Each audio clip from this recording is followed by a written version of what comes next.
आज श्रीमती मोटर देवी PG college, motor देवी TT college में आज बीएससी फर्स्ट ईयर और बीएससी बीएड फर्स्ट ईयर के विद्यार्थी हैं फिजिक्स के, और हमारे कॉलेज के हमारे लेक्चरर हैं साबिर सर।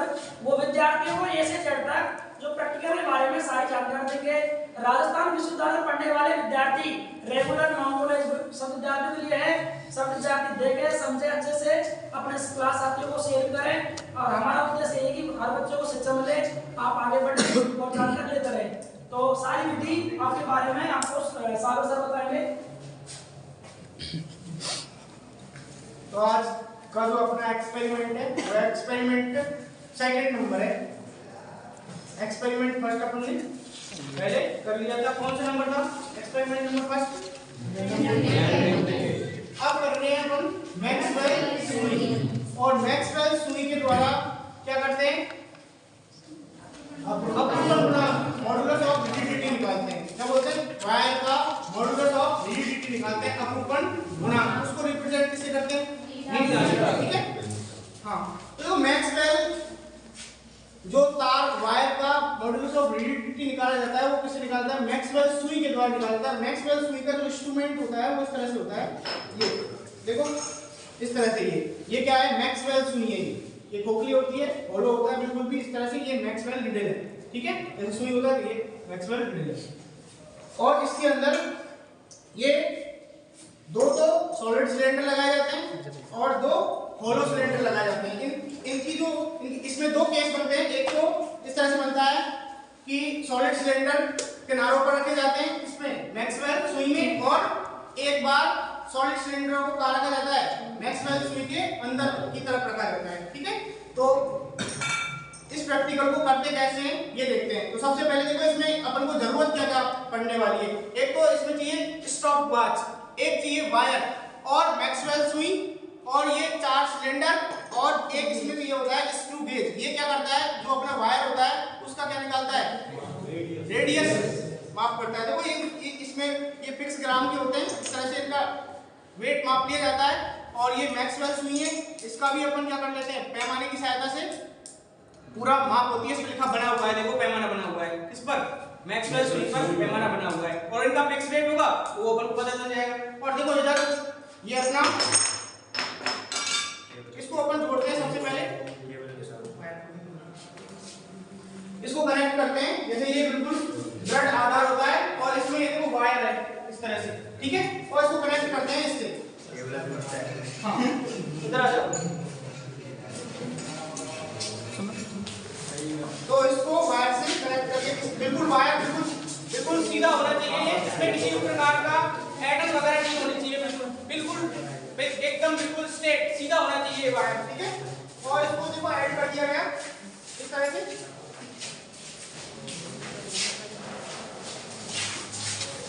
तो इस तार की अपन क्या निकालेंगे? रिजिडिटी निकालेंगे, मॉडुलस ऑफ रिजिडिटी, मतलब अपरूपण। ये किस मेटल का बना हुआ है? इस तरह से।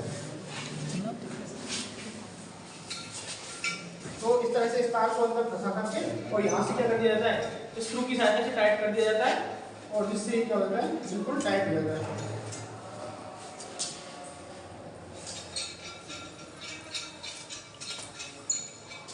इसकी लंबाई क्या होती है? फिक्स होती है ना।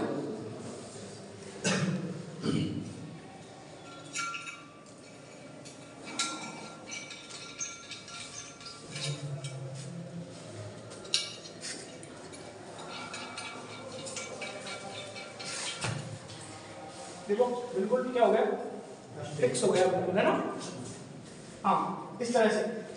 तो सबसे पहले क्या करते हैं? इसको फिक्स कर लेते हैं यहाँ पर। और बताइए फिक्स ही होता है कहने का मतलब, ये वायर की लंबाई फिक्स होती है इस तरह से।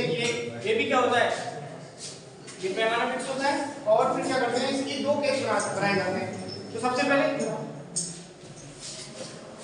तो एक स्थिति तो ये बनती है कि अपन क्या करें? अपन देखो केस नंबर फर्स्ट T1 और T2 जो टेबल बना रखी है, थ्योरी पढ़ी है इसकी, उसमें देखो कॉपी में, कॉपी में देखो एक बार, उसमें देखो कि अपने T1 जो कैलकुलेट किया है, T1 की टेबल जो बनाई है T1 और T2 के लिए, उसमें अपन ने कौन सी स्थिति ली है? केस फर्स्ट और केस सेकंड को देखो एक बार डायग्राम को ऊपर, हाँ खोखले बेलन बाहर। देखो पहले अपन क्या कर रहे हैं, सॉलिड सिलेंडर जो है उनको क्या कर रहे हैं, अंदर लगा रहे हैं इस तरह से। देखो आसानी से ये अंदर चले जाते हैं, ठीक है, ये इस तरह से अंदर लगा दिया। और सॉलिड सिलेंडर को कहाँ लगाया जाता है, इस तरह से बाहर लगाया जाता है। देखो आगे ना अंदर इसके, हाँ। तो ये पूरा कंप्लीट हो गया इस तरह से, ठीक है। अब इस तरह से पूरी व्यवस्था बनाने के बाद क्या करते हैं, दोलन कैलकुलेट करते हैं। तो दोलन नोट करने के लिए ये दोलन कैसे करेगा, सबसे पहले तो देखो पहले तो ये बिल्कुल इस तरह से होता है साम्यावस्था में, और अपन दोलन कराने के लिए क्या करते हैं, इसको थोड़ा सा क्या करेंगे, एटम देंगे इसमें, मतलब इसको क्या करेंगे 90 डिग्री पर, जैसे ये बिल्कुल इस तरह से है, तो अब इसको क्या करेंगे 90 डिग्री पर क्या करेंगे, थोड़ा घुमाएंगे। और अब इसको यहां से जैसे ही छोड़ोगे और स्टॉप वॉच की सहायता से क्या करेंगे, अपन टाइम पीरियड नोट करते जाएंगे, ठीक है। और छोड़ोगे तो तुमको एक दोलन कैसे काउंट करना है, देखो यहां से जैसे छोड़ोगे तो देखो ये वापस इधर आएगा, ठीक है, और वापस फिर जाएगा इस तरह से यहां तक। तो ये पूरा एक दोलन होगा। ऐसे करके अपन को इसके कितने दोलन लेने हैं, एक बार 10, एक बार 20, एक बार 30, 3 प्रकार के दोलन, 10, 20, 30। तो यहां से अपन को T1 टाइम या आवर्तकाल ज्ञात कर लेना है, ठीक है। फिर इसके बाद इस स्थिति को हटाएंगे और क्या करेंगे, इस तरह से। अब की बात क्या करेंगे, जो खोखले जो बेलन है उनको कहां लगाएंगे, अंदर की तरफ, इस तरह से।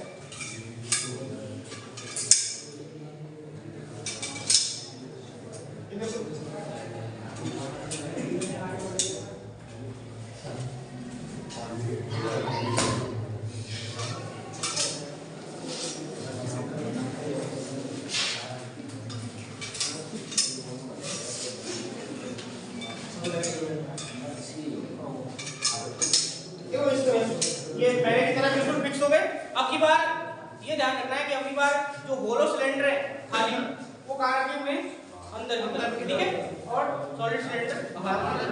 तो फिर वही प्रक्रिया दोहरानी पड़ेगी, स्टॉप वॉच की सहायता से दोलन नोट करेंगे और वही अपन फिर क्या करेंगे, इसको वही 90 डिग्री पर करेंगे और 90 डिग्री पर करने के बाद फिर से ये दोलन करेगा और अपन को 10 दोलन, 20 दोलन और 30 दोलन नोट कर लेने। इस तरह से अपने पास क्या जाएगा, T1 और T2 आ जाएंगे। और फिर उसके बाद अपना जो अपरूपण गुणांक निकालने का फॉर्मूला है, नीटा बराबर क्या होता है,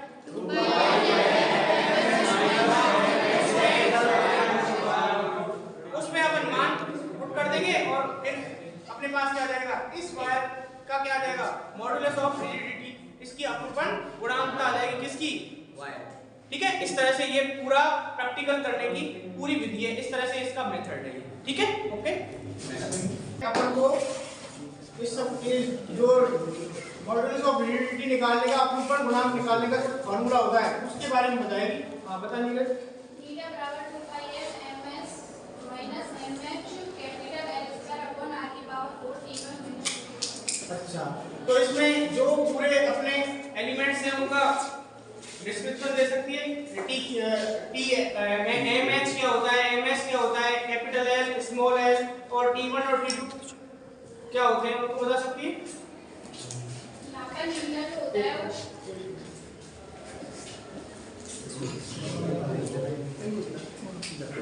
यहाँ पर जो नीला होता है वो प्रायोगिक तार का अपरूपण गुणांक होता है, इसमें स्मॉल l निलंबन तार की लंबाई तथा जो कैपिटल स्मॉल r होता है वो प्रायोगिक तार की त्रिज्या होती है।